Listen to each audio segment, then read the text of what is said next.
all think about that film, Lenten. I tried, well, first of all, we used it as a Friday night movie, so some people have seen it. And the Sunday night Bible study had used one of the books mentioned, The Irresistible Revolution. So some of this, for some people, is a little bit familiar. For those of you who isn't familiar, what do you guys think?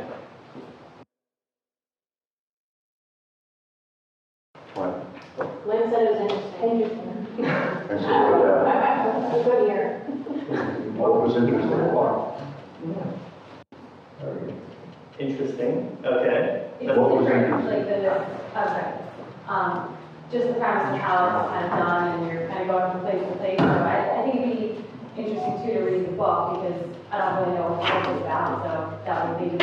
I don't know if it gives a different perspective on the movie or not. I haven't read the book. So the specific book, Jesus for President, is a little bit drier, specifically talking about political elements in the gospel. How Jesus was, in certain ways, intentionally portrayed as a political leader. That's why it was Jesus for President, because when, and the film will talk about this, that when you called Jesus Lord, you were saying that Caesar was not your king, that your allegiance was to Jesus. So it's a very political statement. So that book is a little bit drier, talking about those political elements. Irresistible Revolution is, how would we describe the Sunday night Bible study? Juicy. It was juicy. Lots of great examples. You know, you get convicted a lot. You see how the other half lives, and it really challenges you. Very challenging. Yeah. And it's in the library, So how do you guys make out on the questions? I heard that I shouldn't have put the first question first, it was really challenging. Yes. Did anyone come up with the correct answer to what I don't know. I want to see what our best. What is the primary mission of Christians? We skipped around a little bit. Yeah, but We talked about the fact that if people treated others respectfully, there wouldn't be the problems that there are. A quote was said that there would be heaven on earth if we all, were tolerant of each other's feelings and views. So that would be the mission of the Christians. Okay. Other ideas? Ryan, our table unanimously said the word love. They were unanimous because they're a table of all women.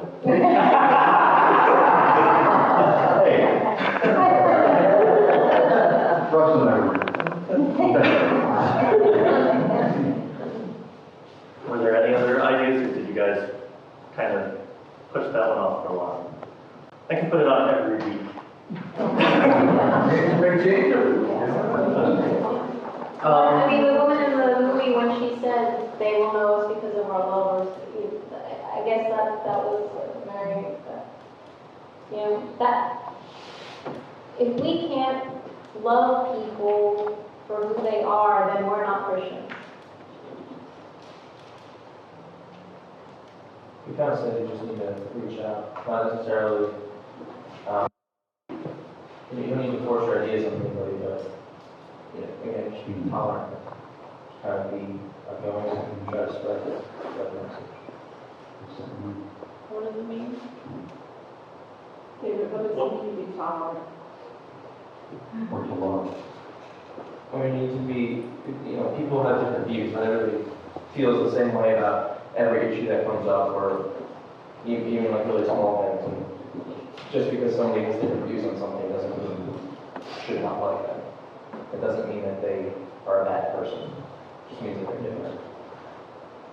And also in the movie they said something about that the young woman, the blonde woman, she said they had this slide that the one church wouldn't let them say, and that they want to open a dialogue.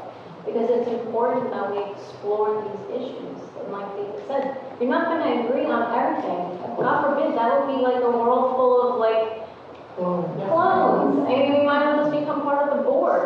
But, we have to admit that some people have different strengths and some people need help in some areas. And that's what makes us a community. So this group, I mean, basing the answer to that question on kind of what we heard in the movie, was talking about moving from soul to whole, and looking at part of what our mission is to how do we encounter the whole person. I know not every group got to this question, but we could work through it if you didn't. But I'm kind of curious, because I once used a sermon that focused around Brian McLaren's quote, and no one threw anything, but they tried. How do we allow who we are as Christians to be modified by who we are as Americans? How do we prevent it? Can we prevent it? Should we prevent it?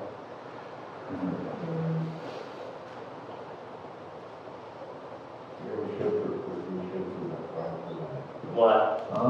Why? Because we're the richest country on the earth. And I don't think we can appreciate those who have less than we do. Reading an interesting book right now that just reminded me that it's called The Boy Who Met Jesus. It's about the Rwandan visionary. And I was thinking about this, how all these people go on pilgrimages to see him speak and to see him have these visions. And I was thinking how in the United States that could never happen. You would never get entire villages of people going off, leaving their jobs, leaving everything. I think that's part of the way that being American gets in the way of that, is that we're so, there's so much consumerism, there's so much that we rely on in terms of material items that it's hard to separate ourselves from that and truly be Christian sometimes. I think there's definitely a lot of truth in that.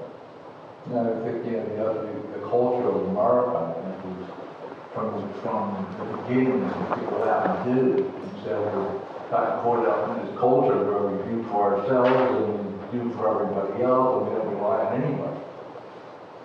So there's a reliance issue. Yeah. So we don't need Jesus. But I think it's important that we go out and do, and do your best and make your living, but then you also have to do your part to help those who maybe can't do that. We have people roaming the streets and doing things because they have mental problems, and those people can't help themselves. So I don't see anything wrong with earning a living and making a good life for myself. I think there's also a responsibility to help those who can't do that. And I think the key to that question is, what's a good life? Each person has to ask, what does that mean for me? And what does that look like? And does it look like having these kinds of things in this kind of house, or does it mean this kind of thing in this kind of house? And it could also be the young man who won all of that. Obviously, he is young and he didn't have anybody to take care of, so he may be a little bit freer to be able to do what he did, and that's great. There are different parts where you get into different parts of your life where you can't necessarily do that, and maybe as you get older you can again.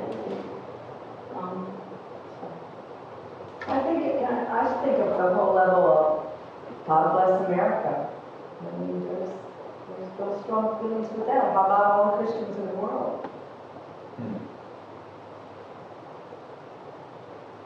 The basic question, so you're saying that an English Christian or a European Christian is different from an American Christian? I mean, everybody, to a certain extent, greed is greed. I don't care whether you're European, American, Canadian, African, greed is greed. Definition is quite different.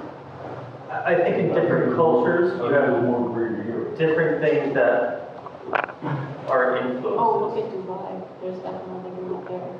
A lot of cultures might have greed. A lot of cultures might also wrestle with other elements that Americans don't wrestle with too much. For example, I'm really into a lot of the things that the Mennonite Church has done. They do really interesting mission projects with other countries. And so, very often, Western Christians will go into the mission field, say, oh, we have to build roads, we have to help you with transportation. But the reverse of that might be, while they're wrestling with transportation issues and not having the technology we have, they can also share things with us, like maybe how we can carpool, how we don't need to have a car per person. Ideas like that. There's different issues. I kind of want to jump to the last question, because I thought it was an interesting one. Should Christians be a voice on social issues in the public arena, and how should the church?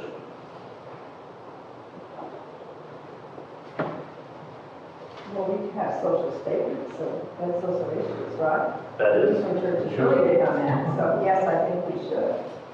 We have 6 social statements of the ELCA. And more than There's that. more than that. Yeah, we made a list. Yeah, I think, I'm not sure, but I think it's closer to 10. And then there's some other things that aren't quite statements. But Right, there's degrees. Right. Yeah. What about on a more local level? Well, I mean, so that's the national ELCA. And on a personal level, we should too. Okay, what do you mean? Or give me an example. On our viewpoints, when you're with others, and subjects come up on social justice. By voicing what you feel to be from a Christian standpoint, would be the way to act or react, or, not to be reticent, but to make known your basic tenets. May not agree with everybody, but that's voicing concerns. Along those same lines, I think Christians should have a voice, but they don't need to be the voice.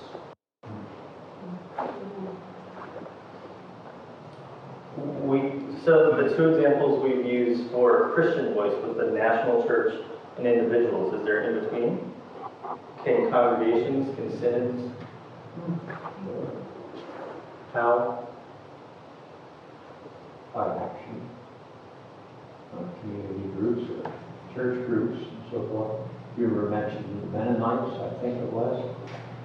Remember raising a lot of, being involved, raising a lot of goods that were shipped overseas.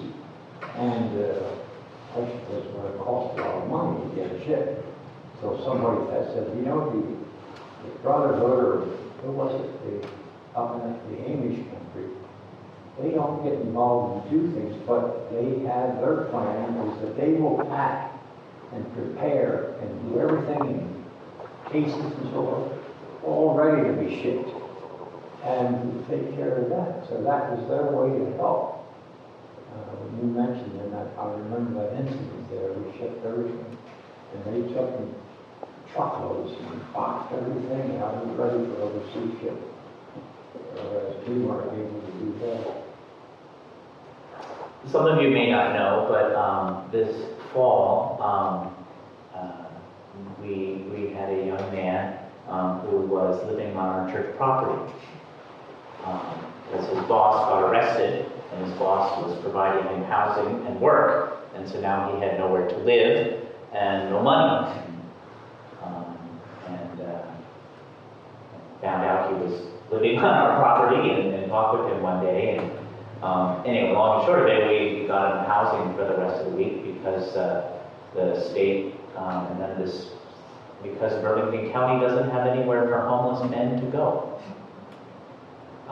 There is no support system. There's homeless men and families, IHN, there's no shelter in Burlington County. So anyway, and then eventually, and it takes a while for state services to get plugged in, and he's actually come back and thanked me for having hunted him down and talked with him and that kind of thing. But to answer Ryan's question about, is there something that churches could do, I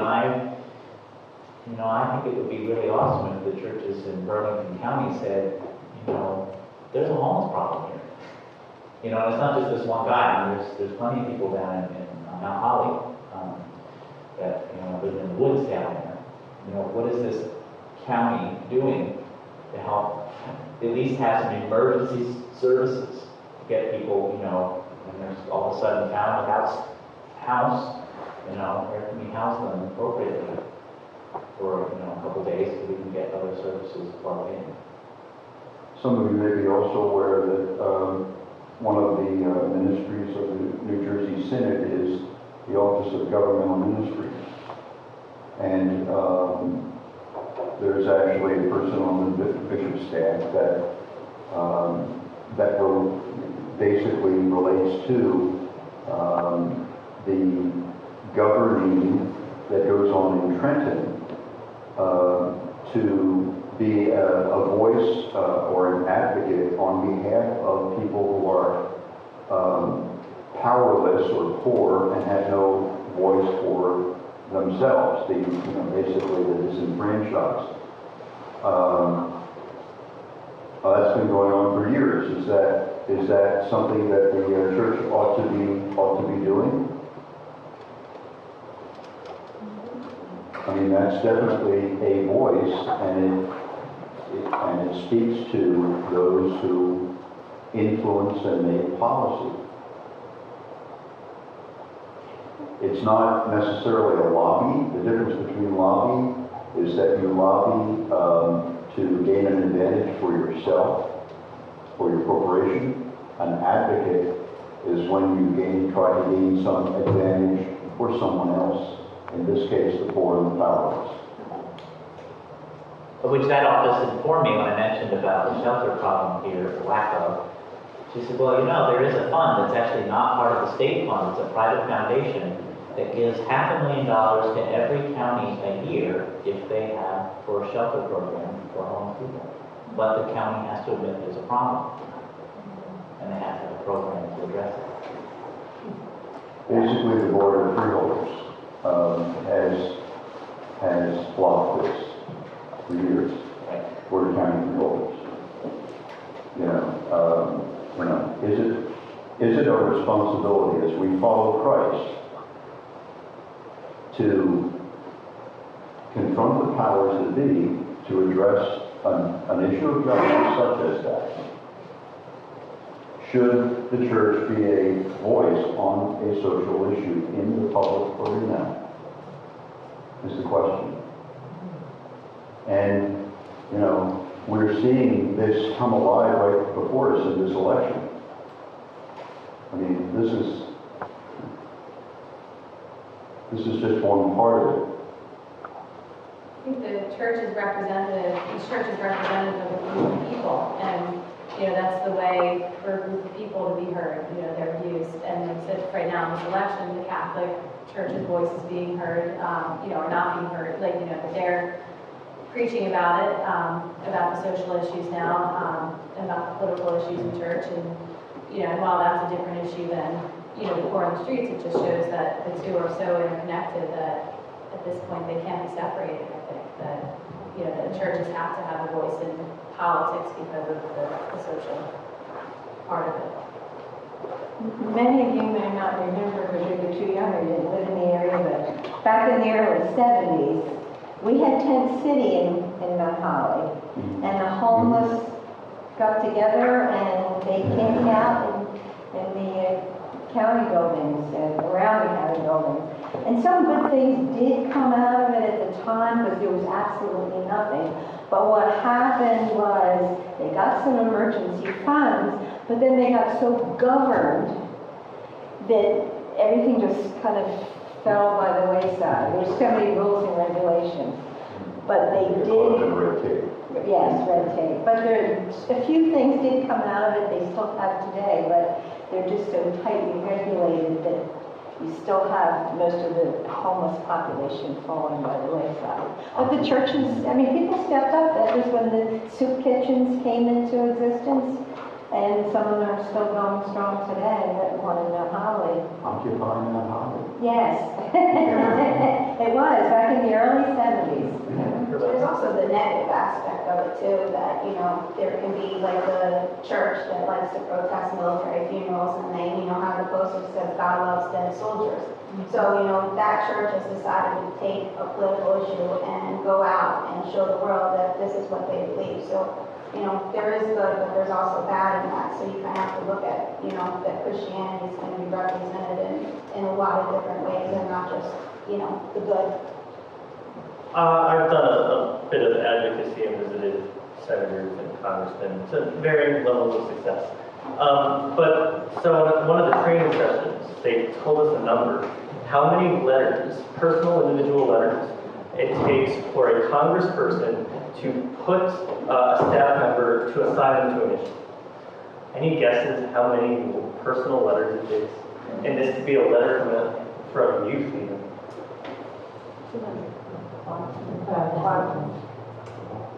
So I heard 5, 200, 1,000. And Pastor Overcast is right. How'd you know? It takes 10 letters.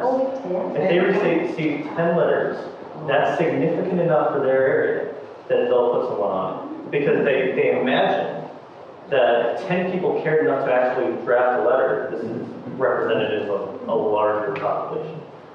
I know my wife's church, on different issues, they will all sit together and write letters, whether it's on immigration or different justice issues. I know that the ELCA also sponsors, there's something called Ecumenical Advocacy Days coming up in Washington, the ELCA is part of.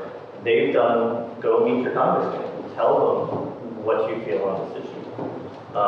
And our congressmen and women have offices, local offices too, so you don't have to drive to Washington. But if you do, it's an interesting experience. I almost walked into, literally, Senator Orrin Hatch, and that was very odd. I think that was a good first night. I think that gives us a little bit of a feeling. In future weeks, the issues change slightly. Something you said, I forget what you said, is almost like quoted in one of the future weeks in the film. Just so you know. It was really impressive. Only I can remember what it was. But if you have any questions about the film, I was way too involved in production, so I'm happy to answer them after. We do have another hymn to sing. And a prayer to close.